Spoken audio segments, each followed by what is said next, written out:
Hi, this is C Chavez here at Grace Garden for the Compass Way, and I'm starting a new series about the 8 states in the compass of getting along.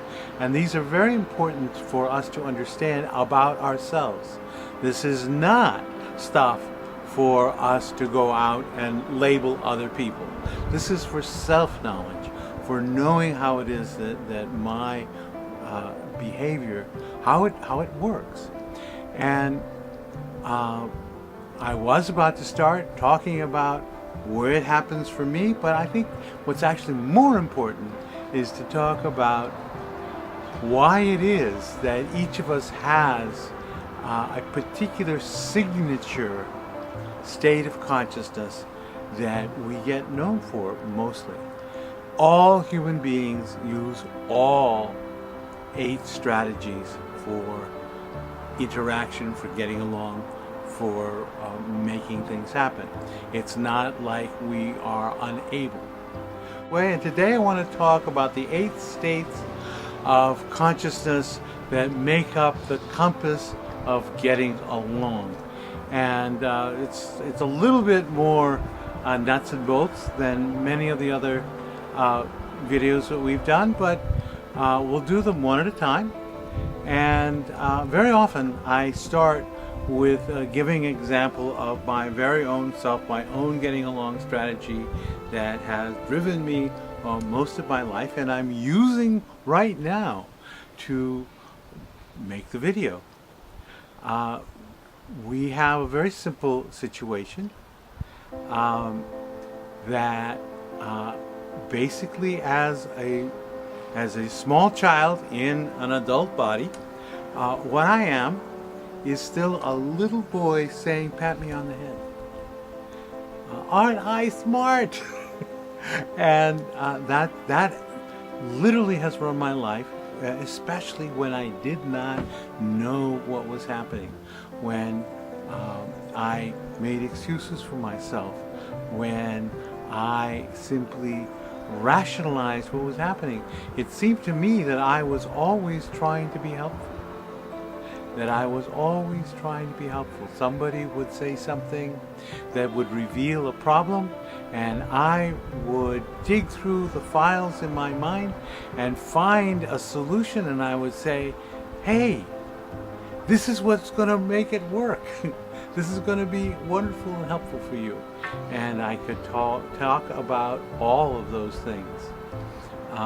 And I studied history, and I've studied medicine, I've studied herbalism, I've studied nutrition, I've studied theology, I've studied psychology. I have put a tremendous amount of work into actually knowing stuff.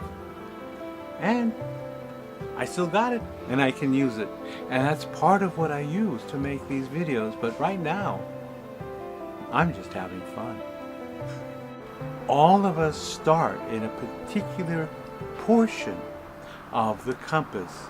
And because we start there, every interaction, every thought, every opportunity, we start in a particular position. That's our first move.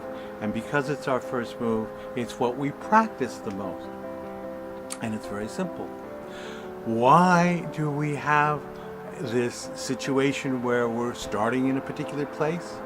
Because our position, what we're doing, is actually encoded in our bodies.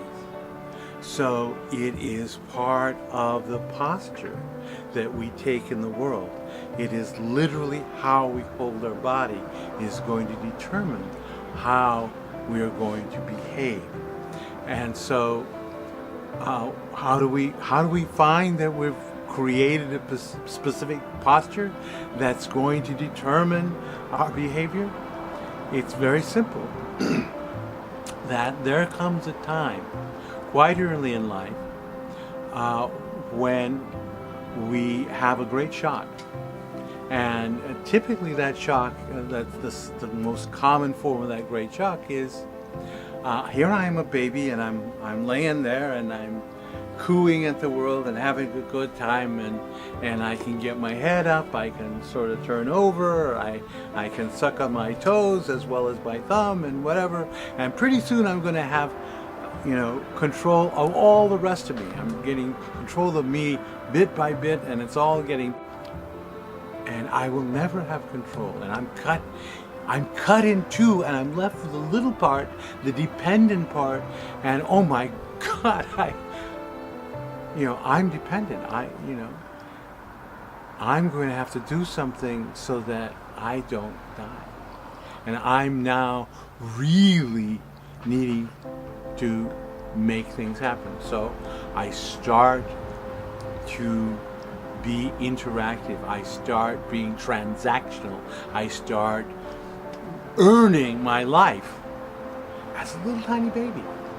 And how I start doing that is that I flinch with the realization. It's like, oh my God.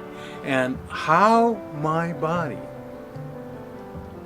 makes that first flinch is the tiny, tiny grain of sand in the oyster, inside the oyster shell of consciousness, that around which the pearl of personality grows. And that wherever that little sand falls is where the pearl is. And that's the personality. That's the getting along strategy. I got into a position that said, I have to be admired. I have to seek validation. I have to show off something. And a few years later, and by the time I was 4, I'd settled on being smart. And so I've spent my life being smarter and smarter and smarter. And now I get to use what I did for the benefit of all of us and for you. But no longer am I driven unconsciously. Now I can just open up and let it flow. I'm at play. I'm no longer driven by any anxiety about it when I'm not.